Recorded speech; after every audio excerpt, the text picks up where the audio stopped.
It's like a piece of cloth or something like that. Look at that.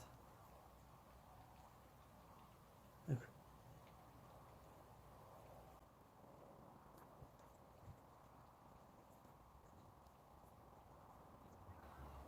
And all this, it was blocking the fuel,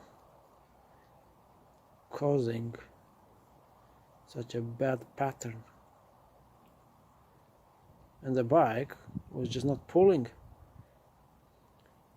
because oh, look at that, that's huge.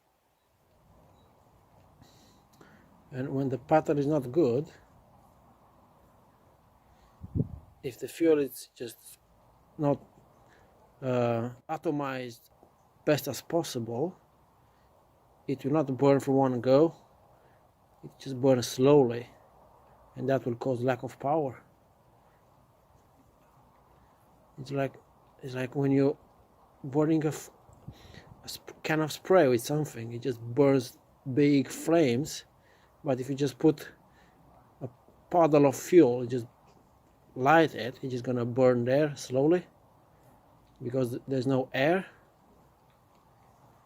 This is why that fuel tank needs to be taken off, and we're gonna clean that off.